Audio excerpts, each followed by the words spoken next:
Voilà, donc Loïs, là aussi, c'est pas la première fois qu'on se retrouve ensemble autour de cette cause commune.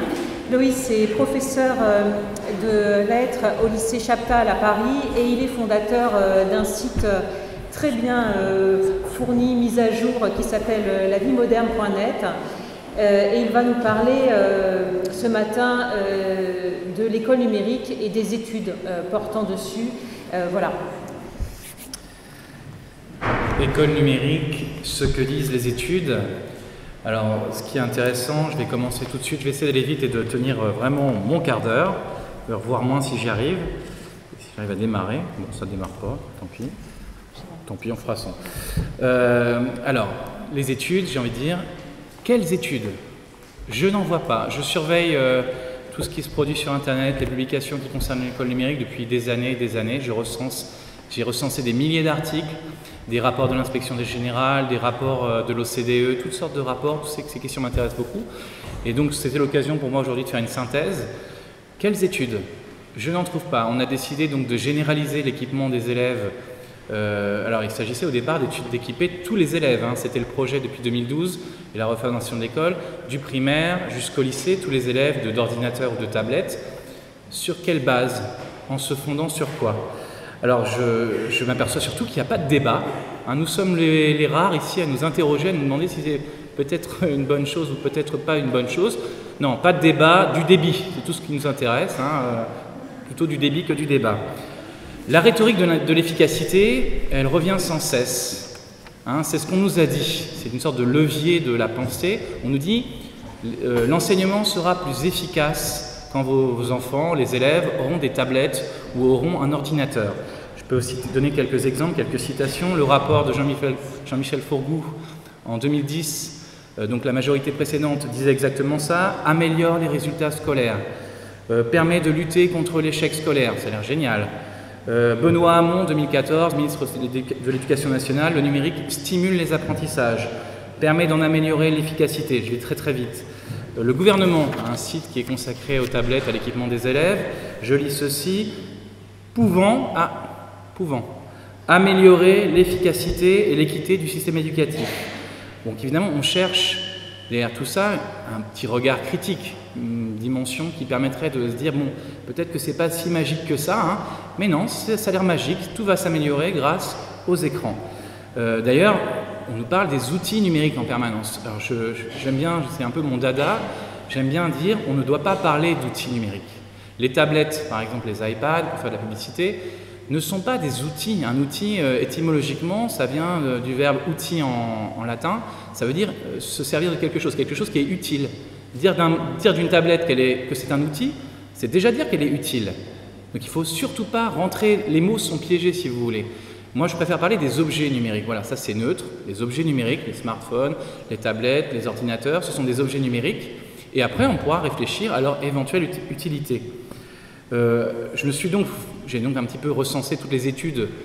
Il n'y en a pas en fait, hein. Il y a des bilans éventuellement. Voilà, on a lancé des grands plans. Alors vous savez, on a une tradition en France, hein, des grands plans numériques. On en a compté jusqu'à une douzaine, je crois.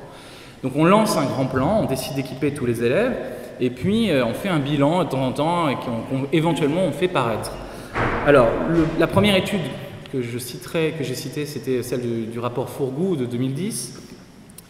Le rapport Fourgou, il fait 328 pages. Et sur ces 328 pages, c'est bien, je vous dispense de les lire, il y a 2 pages où on parle d'éventuellement des meilleurs résultats qui seraient apportés par les outils numériques, entre guillemets. 2 pages. Qui réfèrent des études un peu disparates, dont certaines ne sont même plus consultables aujourd'hui. C'était en 2010. Toutes étrangères, et même une étude PISA qui a été en fait mal comprise par le rapport Fourgou. Donc on se dit, bon, ce rapport Fourgou qui prône l'école numérique, en fait, n'est fondé sur pas grand-chose. Alors je vous invite à aller voir ces études. Moi, je suis allé voir l'étude PISA, donc, qui est évoquée par le rapport Fourgou, et puis il y en a une autre encore plus importante qui est parue récemment. Mais cette étude, elle est très mitigée. L'étude dont parle le rapport Fourgou, elle date de 2006, celle que j'ai recensée, et elle nous dit bon, ben, on ne sait pas trop. Voilà, c'est ce que je lis. Je regarde un rapport de l'inspection générale en 2012. Vous voyez, je vais vous faire j'essaie d'aller voir ce qui nous parle de l'équipement des élèves depuis qu'on peut les équiper avec des tablettes par exemple. Alors en 2012, il y a un rapport de l'inspection générale qui a considéré que bon, l'équipement, le plan précédent, le plan d'une, c'était la majorité précédente, ça n'avait pas vraiment réussi, hein, parce que les professeurs ne s'étaient pas assez appropriés les objets numériques, etc. Mais on ne réfléchissait pas du tout en termes de résultats scolaires, vous voyez. En 2012, il y a eu un autre rapport plus intéressant sur une expérimentation, enfin c'est pas une expérimentation, c'est un équipement qui a été mené dans le département des Landes depuis 2001. Donc pour une fois, on a de la visibilité, du temps, on peut regarder. Donc j'ai lu attentivement le rapport de l'inspection générale sur cette généralisation de l'équipement des collégiens dans le département des Landes depuis 2001. C'est une initiative du conseil général dans ces cas-là, c'est toujours ça, hein, c'est le conseil général qui équipe les élèves. On ne consulte pas les professeurs, on ne consulte pas l'académie, on ne consulte personne, c'est le conseil général qui prend l'initiative. Bizarrement, la chose scolaire échappe à l'école en quelque sorte. Eh bien, le rapport dit ceci, donc vous allez gagner beaucoup de temps grâce à moi. Il n'est pas possible d'établir un lien entre équipement des collèges en outils et contenu numérique d'une part et performance des élèves de l'autre. Ça, c'était sur une expérience menée depuis 2001.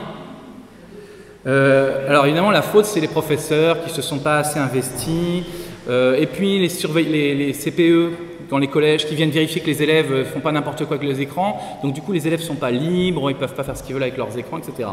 Bon, moi j'ai fait ma petite enquête de mon côté, je me suis dit on va voir si les résultats au bac ou au brevet dans les Landes sont particulièrement miraculeux. Pas spécialement, ils sont même un petit peu décevants finalement pour un département qui est équipé depuis 2001.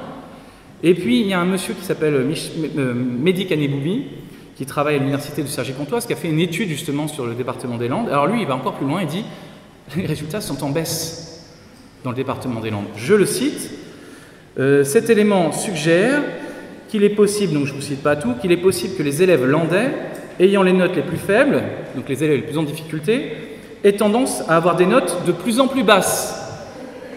Les ordinateurs jouent peut-être un rôle dans ce processus. C'est un scientifique, monsieur Kaneboubi, il prend pas de, voilà, il prend des précautions, il a raison de prendre des précautions, nous sommes là pour avoir un esprit critique. Hein. Mais vous voyez, je suis en train de vous lire des rapports qui vous disent que on ne voit rien, voire c'est plutôt une mauvaise nouvelle. Il y a un autre rapport qui porte sur un autre équipement très très connu, l'équipement iPad des élèves du département de Corrèze. Cet équipement a commencé en 2008 avec des ordinateurs PC sous Linux, les collégiens, et puis des tablettes à partir de 2010. On n'a jamais consulté les professeurs, hein, c'est toujours une décision du conseil général. Le rapport n'est pas paru tout de suite, c'est assez bizarre, parce qu'il devait paraître fin 2011, début 2012, et puis il n'est pas paru, on ne sait pas pourquoi, c'était bizarre. En même temps, il y avait une élection présidentielle et un président du conseil général de Corrèze qui est devenu président de la République entre-temps. Donc le rapport, je pense, a été un tout petit peu repris. Hein. Il est très précautionneux, ce rapport. Je vois qu'il parle, par exemple, d'un bilan contrasté. Voilà ce que nous dit le rapport. Il nous dit, bon, il y a un petit peu trop d'activités ludiques. Les élèves se servent un peu trop des tablettes pour jouer. Voilà. Tout ça est dit avec beaucoup d'euphémismes. Ce sont des rapports de l'inspection générale. Il faut savoir un petit peu comprendre ce qu'il faut voir derrière chaque phrase. En gros, rien. C'est-à-dire que je cherche le mot résultat, je cherche le mot progrès, je cherche les mots bénéfices pédagogiques, je ne vois rien dans ce rapport. Donc voilà, on a équipé, ça a coûté quand même des millions, hein, des millions d'euros, on a équipé des collèges entiers et on s'aperçoit que ça n'apporte rien et même peut-être, ça c'est ce qu'on peut supposer, c'est peut-être même contre-productif. Je vous invite à lire un reportage d'un journaliste de rue 89 qui s'appelle Rémi Noyon, qui lui allait enquêter sur le terrain, qui allait regarder ce que font vraiment les élèves avec les tablettes. Et ben c'est pas joli quoi. Hein. Donc on voit bien que l'expérience a été d'une certaine manière un fiasco. D'ailleurs, le conseil général a mis fin à l'expérience, en changeant de majorité, donc peut-être pour des raisons politiques, hein, bien entendu. Mais c'est fini, on n'en parle plus. Vous voyez, on a équipé un département, ça n'a rien donné, on a arrêté. Mais ce qui est génial, c'est qu'on va généraliser à toute la France. Il y a un autre rapport dont je ne vous en parle pas qui dit, voilà, un rapport de l'inspection générale de 2015 qui porte sur l'utilisation pédagogique des dotations numériques. Bon, c'est un peu compliqué comme formulation. En gros, qui s'aperçoit si on utilise, enfin qui essaie de vérifier si on utilise bien les outils numériques qu'on a achetés, quoi. Et puis le rapport dit, bah non, on ne s'en sert pas tellement. En même temps, on n'a pas demandé l'avis des professeurs. On leur a pas demandé s'ils en voulaient, s'ils en avaient besoin, de quels outils ils avaient vraiment besoin. Et après, on s'étonne que les professeurs, d'une certaine manière, n'utilisent pas ces outils, voire s'en méfient comme de la peste.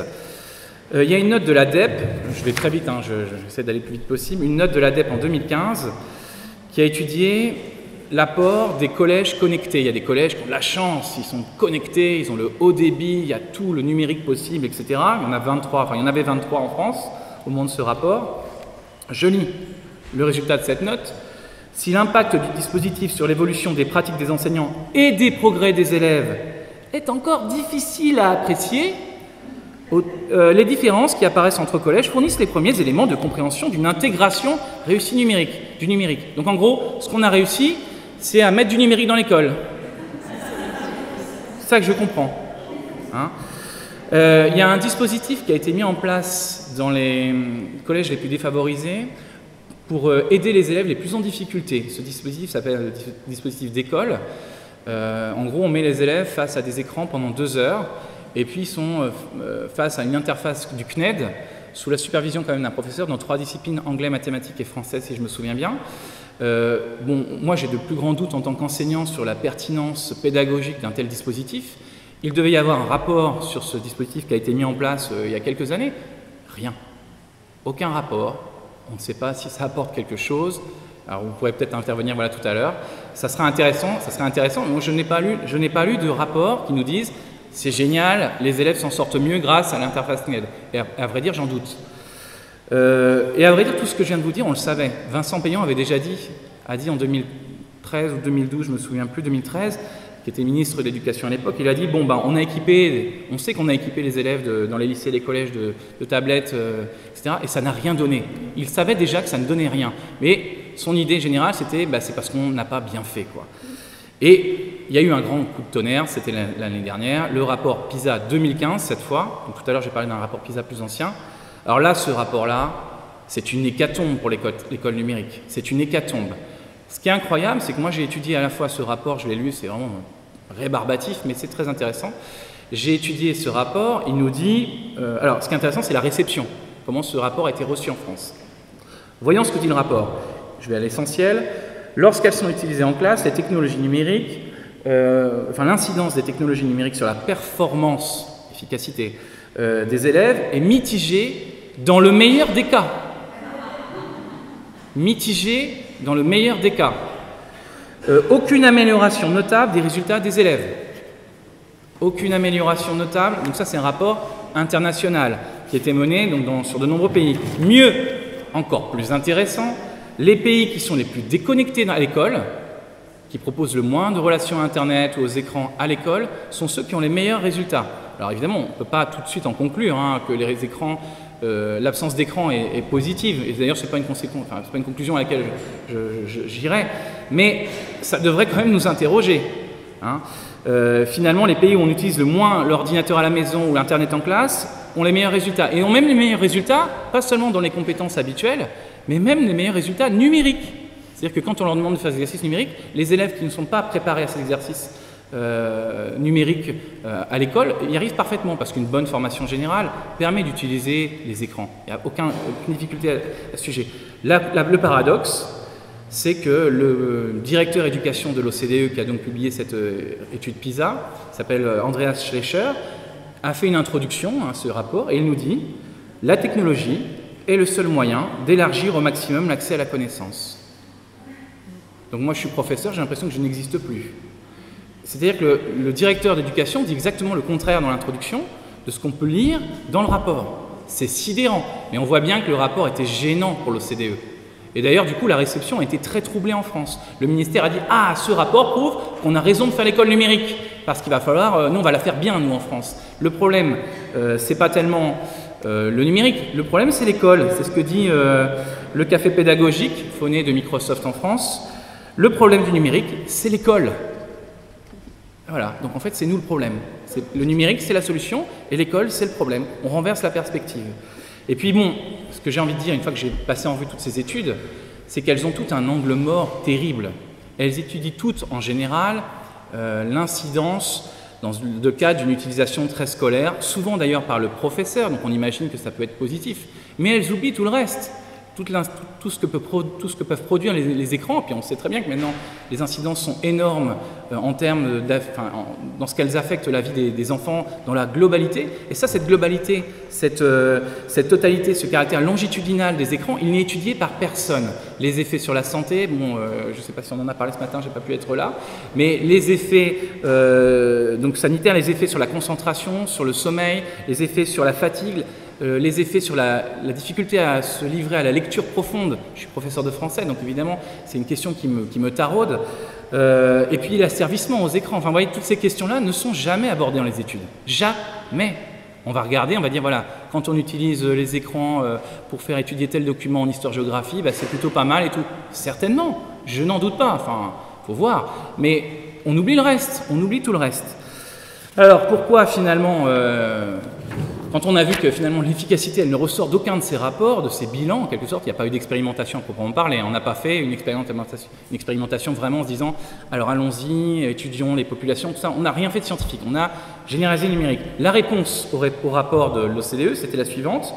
Je vous cite un journaliste tout à fait enchanté par l'école numérique, Emmanuel Davidenkoff. Attendre du numérique qu'il améliore en tant que tel les apprentissages des élèves relève pour l'heure de la pensée magique. Bon, au moins c'est clair, hein, mais c'est pas grave. L'ex-directrice de la Direction nationale, Direction du numérique pour l'éducation, excusez-moi, la DNE, qui s'appelle Catherine Becchetti-Bizot, a dit « Il faut arrêter avec la question de l'efficacité, de l'utilité du numérique. » C'est pas nous qui l'avons mis sur le plat. Enfin, j'ai cité les ministres, moi. Hein. On est dans l'ère du numérique, il faut faire avec. Donc l'efficacité, on n'en parle plus. Jean-Marc Mériot, directeur de Canopé et du Clémy, on en parlait tout à l'heure. Et Benoît Thiolin, qui est à la tête d'une start-up et ex-président du Conseil national du numérique, disait « De notre point de vue, l'enjeu, c'est pas de prouver qu'avec le numérique, les élèves vont mieux ou moins bien réussir. On s'en moque. Mais de s'interroger plutôt sur la place que le numérique peut ou doit avoir au sein d'une école. Donc en fait, l'efficacité, on s'en moque, c'est plus important. C'était le levier pour nous le faire accepter. Bon, les vrais buts de l'école numérique, on voit bien qu'il y a une dimension, excusez-moi d'employer un terme un peu peut-être outrancier, mais il y a une dimension clairement démagogique. L'idée, c'est d'afficher une action gouvernementale forte, que ce soit une majorité précédente ou celle-ci, en montrant qu'on équipe les élèves, voilà, on s'occupe de vos enfants, on leur donne ce qu'il y a de meilleur, on leur donne des iPads, et voilà, et ça c'est ce que dit d'ailleurs le président de la République. Je veux que la France soit exemplaire sur le numérique à l'école. Par contre, les résultats scolaires, visiblement, on veut que ce soit exemplaire sur le numérique. Il nous dit, je veux que la France soit le premier pays d'Europe en matière d'utilisation des nouvelles technologies. Oui, c'est très bien d'être premier, mais l'école, ce qu'on doit y faire, ce qu'on doit y apprendre. Et puis évidemment, il y a tous les buts économiques, bon je ne vais pas revenir dessus, mais il y a plein de façons de faire des économies. Je vous ai parlé d'école tout à l'heure, vous imaginez bien, traiter la difficulté scolaire en mettant les enfants devant des écrans, ça coûte pas cher, hein. C'est vraiment génial. On peut même former des enseignants à distance, on peut même mettre les options qui coûtent cher maintenant à distance, on peut tout faire à distance, c'est génial les écrans. Alors là on voit bien que le but, il est économique. Et puis je terminerai par une dernière chose, je trouve que l'école numérique, de toute façon rien que le mot école numérique est problématique. L'école, c'est l'école. Elle utilise éventuellement de temps en temps des objets numériques qui peuvent servir d'outils. Enfin, parler d'école numérique, ça me semble une aberration, un abus de langage. L'école numérique, au fond, elle veut une transformation de l'école. Et c'est là où j'appelle un peu votre attention. Les mots qui sont employés sont tout le temps ceux du renouveau de l'école. Ce n'est pas seulement une nouvelle technologie, nous dit le président de la République, mais c'est une mutation profonde de notre système éducatif. Mais une mutation à laquelle on n'a pas pensé. Et une mutation dont on n'a rien évalué. Tout ceci se fait sans consultation réelle des enseignants. Donc on est dans le but, au fond, c'est de transformer l'école avec une injonction qui revient sans cesse. On n'arrête pas le progrès. On n'arrête pas le progrès. Ceux qui veulent arrêter le progrès, ce sont les gens comme vous qui sont là en train de s'interroger. Mais interrogeons-nous, c'est notre responsabilité. Et donc je conclurai par ça. Nous avons tous une responsabilité, nous sommes peu nombreux. Je ne connais pas d'autres colloques. Tous les colloques que j'observe, ce sont des colloques pro-numériques, avec des gens qui sont tous d'accord entre eux, où vient la ministre, où viennent les grands responsables du ministère, qui sont subventionnés, qui ont des partenaires chez Microsoft, qui ont des partenaires chez Apple, avec plein de journaux en ligne qui sont là pour promouvoir l'école numérique. Nous sommes les seuls à nous battre, nous n'avons rien à vendre. Tout ce qui nous intéresse, c'est la défense de l'école. Battons-nous et chacun d'entre vous, je compte sur vous. Rappelez-vous ce qu'avait dit Bernard Stiegler la dernière fois qu'on a fait ce colloque ici, il y a 3 ans à peu près. Nous sommes en guerre, nous avons besoin de combattants. Voilà, merci.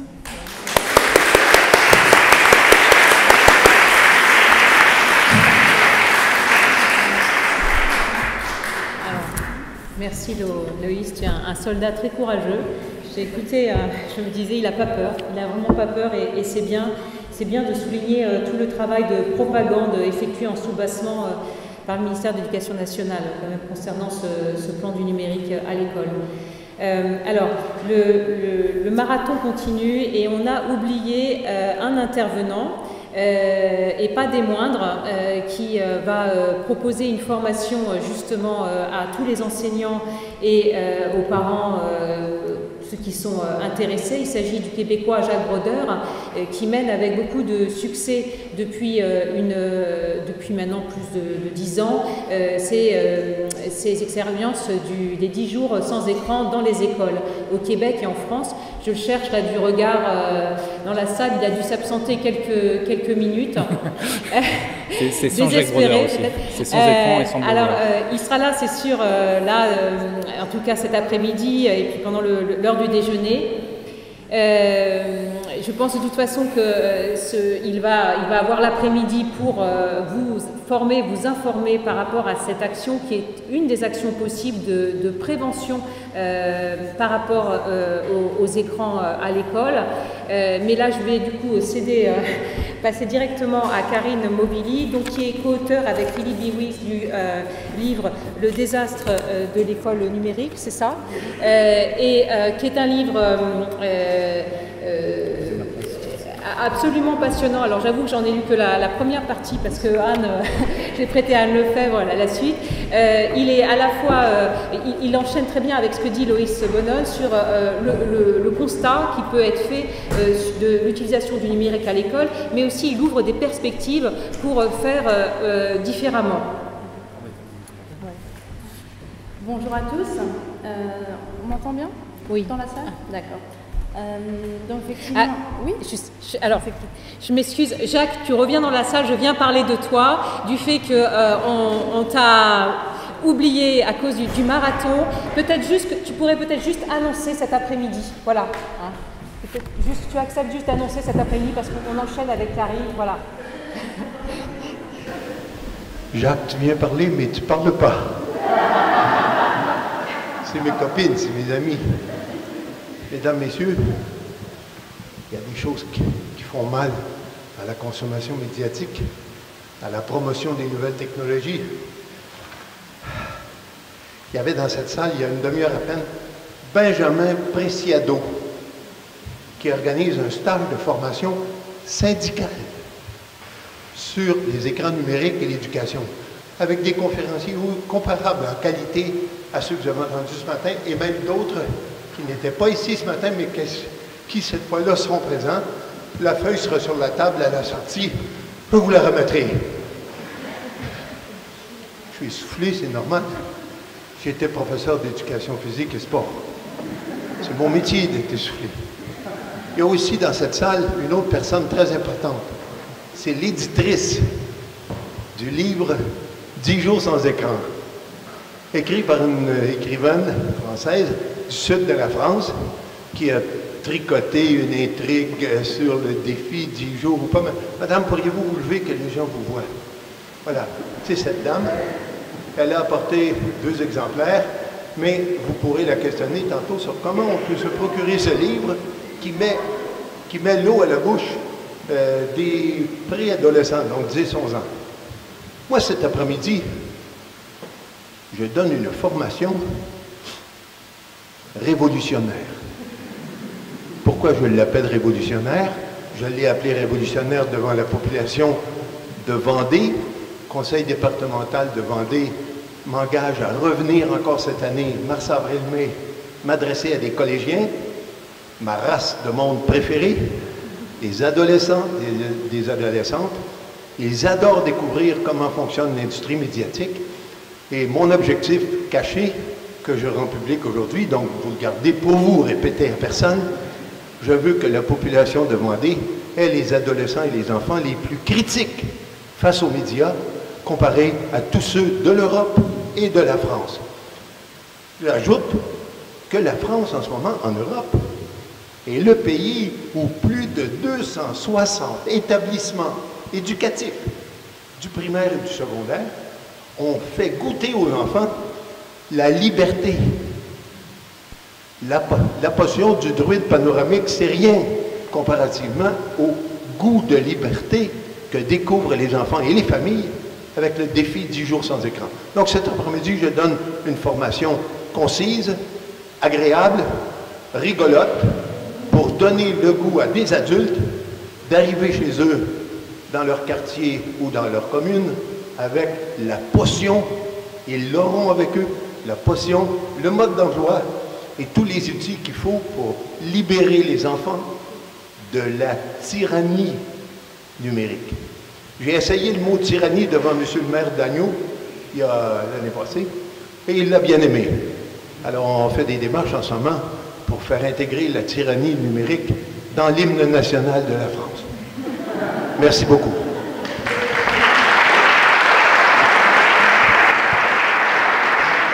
Un tout petit mot pour vous dire que Noé Perrard, c'est la personne du conseil de la mairie qui nous a aidés à organiser cet événement. Nous avons déjà commencé les pourparlers pour que, dès le mois prochain, on puisse connaître la date du rassemblement, où cette fois, avec une salle pleine et débordante, on organisera un troisième colloque sur la relation entre la jeunesse, le cerveau des jeunes et les écrans. Et je voudrais dire que ce colloque, il a été réussi grâce à Sabine Duflot et Anne Lefebvre. Alors ensemble, merci.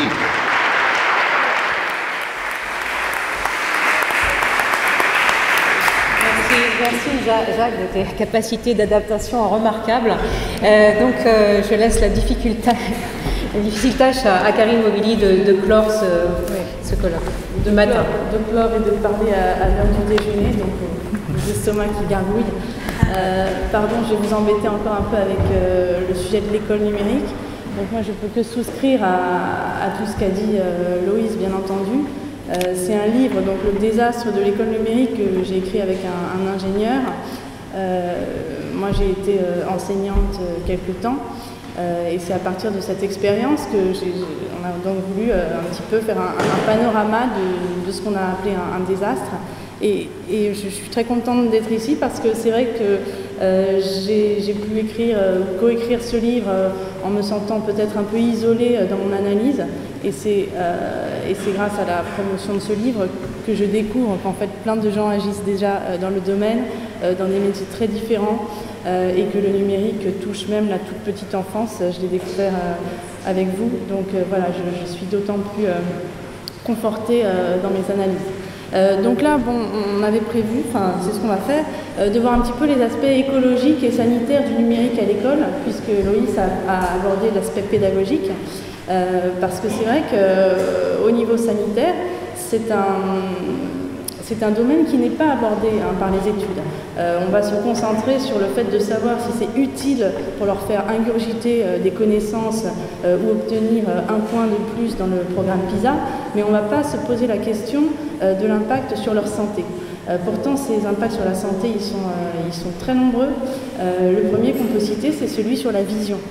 La myopie est un fléau aujourd'hui en Europe, en Asie déjà depuis longtemps, mais ça touche aujourd'hui un quart des Européens et cette proportion arrive presque à 45% chez les étudiants qui sont extrêmement connectés et qui sont parfois 8 à 9 heures par jour devant des écrans. Donc si on fait l'école numérique, qui est ce projet du gouvernement, eh bien on va mettre les collégiens devant des écrans pendant plusieurs heures par jour, alors qu'ils sont déjà très connectés à la maison. Donc là, il va y avoir une incidence directe sur la prévalence de la myopie au collège. Il y a aussi des effets sur la rétine, donc là ce sont des effets irréversibles. En tout cas, plusieurs études montrent que la lumière bleue qui est très présente dans les LED ce sont ces ampoules spécifiques dans les objets connectés, et bien cette lumière bleue peut avoir des effets irréversibles sur la rétine, en particulier chez les enfants de 8 à 10 ans. Donc tout ce qui est numérique en primaire peut avoir une incidence directe sur la vision. Le deuxième effet sanitaire important, ça va être celui sur le sommeil. On sait que toujours cette lumière bleue va avoir un effet perturbateur des rythmes veille-sommeil et avec des difficultés à l'endormissement. Alors, quand bien sûr les objets connectés sont dans la chambre, c'est encore pire, puisque les enfants n'éteignent pas forcément leur portable la nuit et reçoivent des alertes, des messages des copains en pleine nuit, certains y répondent. Donc là, c'est pas seulement la lumière bleue qui les empêche de s'endormir, mais c'est bien l'objet lui-même qui sonne à côté d'eux et qui les réveille. Et certains vont même jusqu'à programmer des réveils la nuit pour intervenir sur un réseau social ou pour jouer en ligne. Donc ça, ce sont des études qui étudient le sommeil, qui nous montrent cet état de fait. Donc voilà les effets sur le sommeil. Quand l'enfant se réveille le matin après cette mauvaise nuit, il y a plusieurs incidences. Il y a une incidence sur la concentration en classe qui est très amoindrie et beaucoup de professeurs témoignent du fait qu'ils ont des enfants soit très agités, soit endormis. Et d'ailleurs, ça peut être les mêmes au cours de la journée, qui vont être endormis le matin et puis l'après-midi qui vont être perturbateurs. L'autre impact, c'est celui sur le moral. Et là, on a beaucoup d'études, en particulier des études anglo-saxonnes, qui commencent à montrer que, en augmentant, eh bien, le temps d'écran est corrélé. On n'est pas forcément sur de la causalité directe, mais bien sur une corrélation entre augmentation du temps d'écran, baisse du moral, sentiment d'anxiété, voire sentiment de dépression chez les jeunes. Alors, les raisons de ça, elles peuvent être multiples. On peut imaginer que le fait, par exemple, de voir défiler des informations anxiogènes à longueur de journée, justement sur ces fils Facebook qui ne s'arrêtent jamais, peuvent avoir cet effet-là. Mais il y a aussi tout simplement le manque de sommeil qui peut rendre tout simplement de mauvaise humeur. On le constate nous-mêmes. Quand on a mal dormi, c'est difficile d'être de bonne humeur. Donc voilà l'impact sur le moral des jeunes. Autre impact sanitaire, c'est le risque d'addiction. Alors bon, je ne vais peut-être pas m'étendre dessus, qui va concerner plus les jeux vidéo pour les garçons, peut-être plus les réseaux sociaux pour les filles, mais on ne peut peut-être pas généraliser. Et puis il y a bien sûr la question des électrofréquences, donc les ondes électromagnétiques. Puisqu'aujourd'hui, le projet d'école numérique, il est bien en Wi-Fi, il n'est pas filaire. D'accord ? C'est un projet d'équipement individuel des élèves par des tablettes, et le projet n'est pas de brancher les tablettes au mur, mais bien de faire des classes mobiles où les tablettes peuvent être disposées sur les tables sans fil. Donc il y a bien une connexion Wi-Fi des enfants. Or, l'OMS, l'Organisation mondiale de la santé, a classé les électrofréquences comme cancérogènes possibles pour l'homme.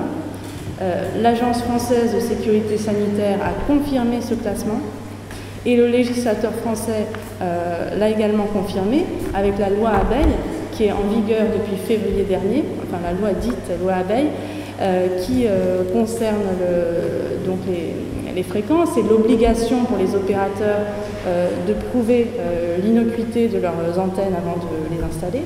Et dans cette loi, il y a bien l'interdiction du Wi-Fi dans les crèches. Laurence Abeille, la députée qui a inspiré cette loi, aurait bien voulu également faire interdire le Wi-Fi à l'école maternelle, mais l'éducation nationale s'y est opposée. Parce que si on commence à admettre que le Wi-Fi peut avoir une incidence sur le cerveau des jeunes, alors on ne peut plus mettre en œuvre le projet d'école numérique. Et on ne peut plus utiliser les enfants comme nouveau débouché économique. Il faut bien le dire, aujourd'hui, c'est un débouché économique. C'est 12 millions d'élèves et c'est pas rien en termes de part de marché sur le marché du numérique en France. Donc on a cette question des électrofréquences. On est encore dans le cancérogène possible.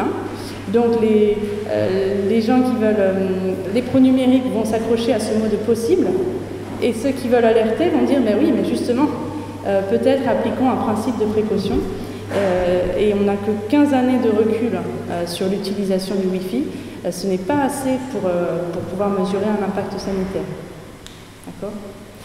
Voilà pour le tableau des risques sanitaires qui me semble suffisant pour au moins suspendre son vol par rapport à la généralisation du numérique à l'école. Est-ce que j'ai le temps de dire un mot sur l'aspect écologique? Oui, un tout petit mot. Voilà, parce que c'est important aussi, notre essai, il est parti de ça, de cette préoccupation par rapport au bilan écologique catastrophique du numérique, au départ. Et puis après, on a étendu à une analyse plus large. Mais c'est vrai qu'à l'heure où on veut enseigner le développement durable à l'école, c'est un sujet, l'EDD, il a même son sigle. Alors à l'éducation nationale, ça veut dire que c'est important, ça veut dire éducation au développement durable. C'est censé infuser dans toutes les disciplines et chaque enseignant doit donc transmettre la bonne parole par rapport à ça. Il semble un peu ironique d'aller faire étudier le développement durable sur des tablettes, étant donné qu'on a affaire là à une industrie extrêmement polluante qui est loin de la légèreté qu'elle prône. Derrière les tablettes, il y a des infrastructures très lourdes déjà. Les antennes relais, les câbles sous-marins, les satellites, les data centers qu'il faut refroidir à coup de centrales nucléaires en France. Donc il y a toute la partie infrastructure qui déjà est invisible et extrêmement lourde. Il y a ensuite l'extraction du minerai, puisque les objets connectés, moi aussi j'aime pas le mot outil, j'aime bien dire objet, ou peut-être déchets, les objets connectés sont emplis de minerais, de métaux, environ une trentaine chacun, qui sont extraits dans des mines qui ne sont pas en France en général, mais plutôt en Afrique. Et cette industrie extractive est très polluante puisqu'il faut employer des produits chimiques et puis déjà construire des mines. Et faire une mine, c'est toujours du défrichage, la fin de la biodiversité dans une zone, etc. Donc dès qu'on a affaire aux minerais et aux métaux précieux, eh bien, il y a un impact écologique très fort.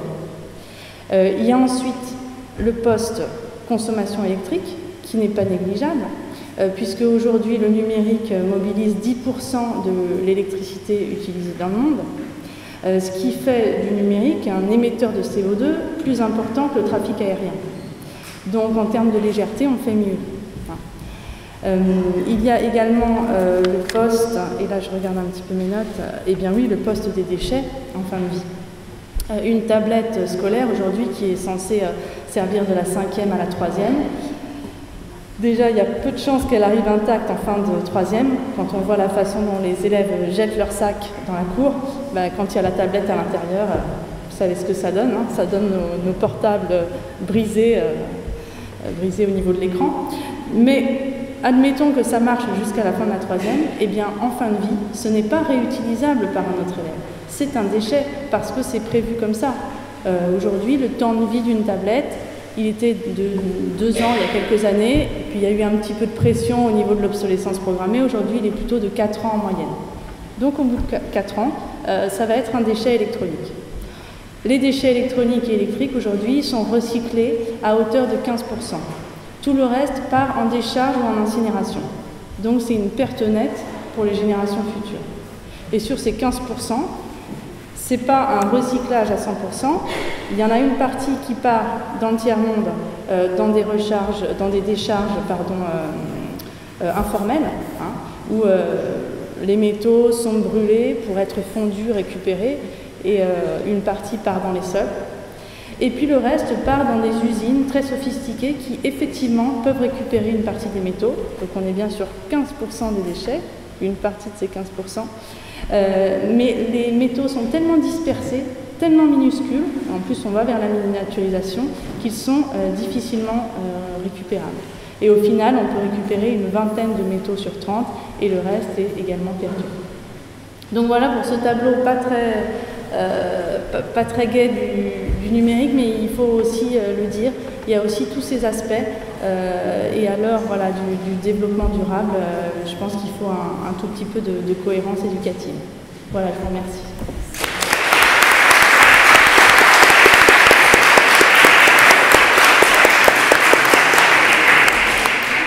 Merci Karine Movili pour cette partie très intéressante. Et puis il y a que vous. Ah. Je crois que celui-là marche mieux. Ouais. Donc merci Karine Movili pour votre intervention très intéressante. Et il n'y a que vous qui pouviez le traiter aujourd'hui. Et c'est vrai que c'est une partie qui est tout à fait peu évoquée lorsqu'on parle du numérique et de ses méfaits. Alors, vous avez été très très attentifs dans cette matinée non-stop.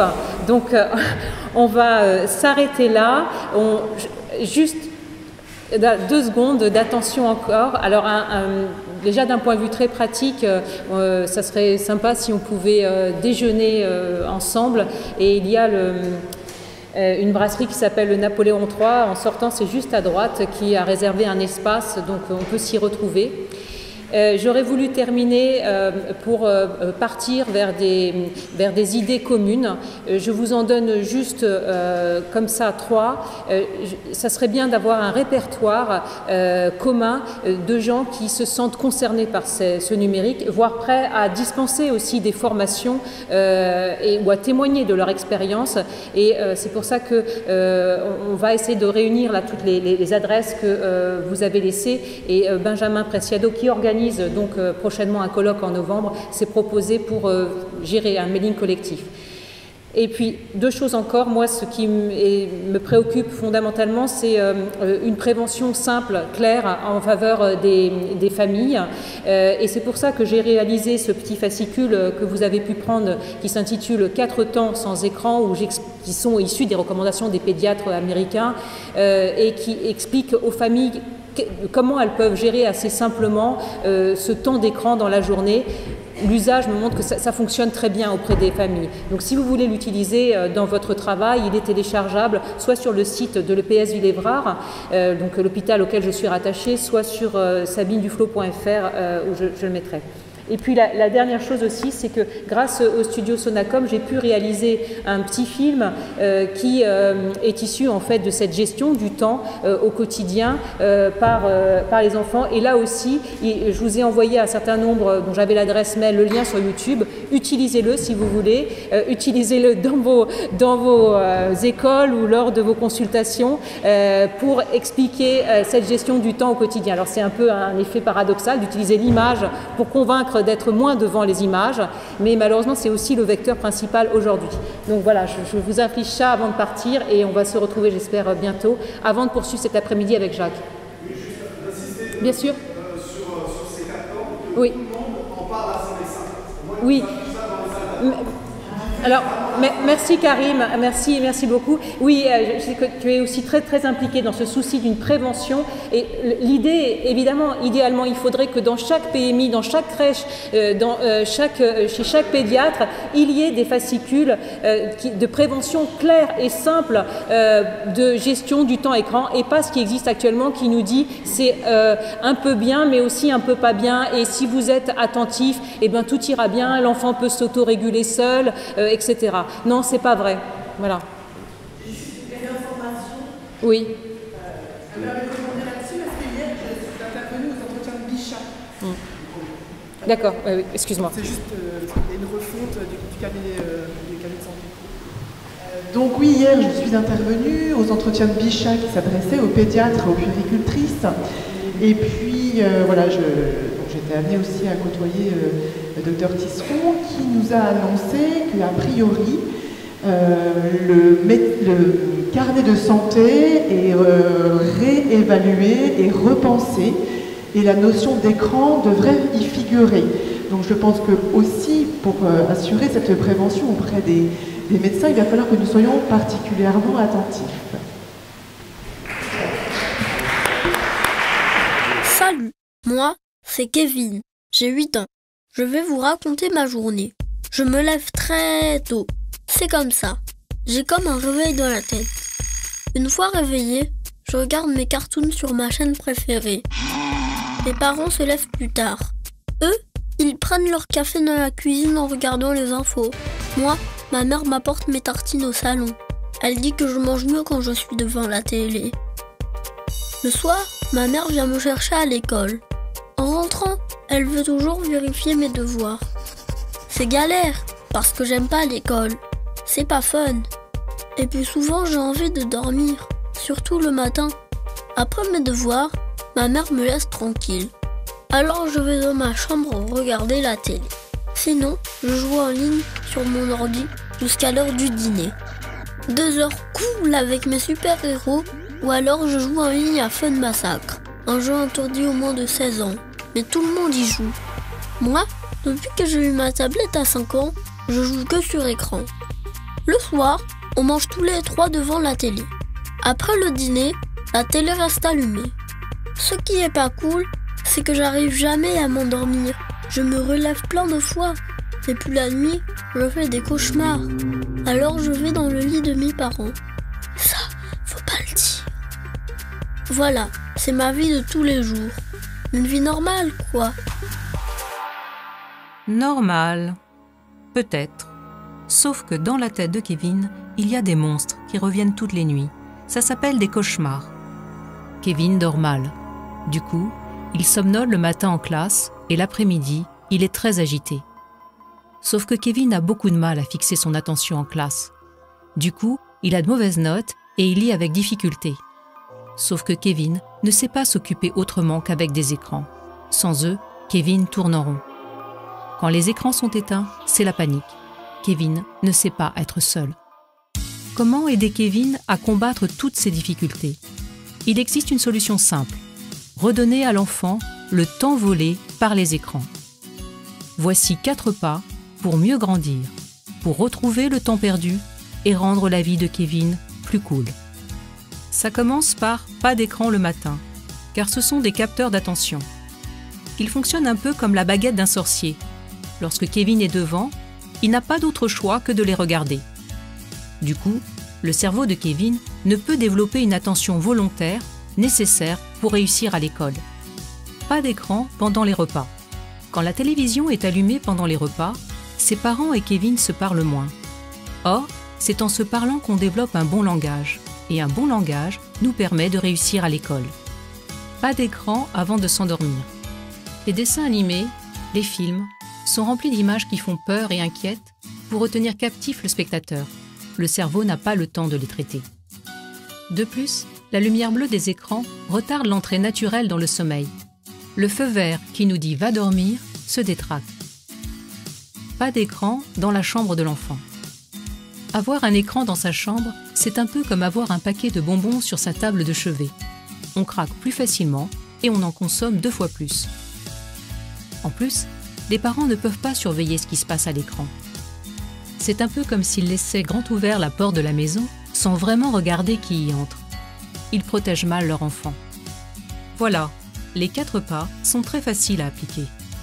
Pas d'écran le matin, pas d'écran pendant les repas, pas d'écran avant de s'endormir, pas d'écran dans la chambre de l'enfant. Vous pouvez mettre les 4 pas en pratique dès maintenant. Vous verrez, ils vont rendre la vie de vos enfants et la vôtre plus cool.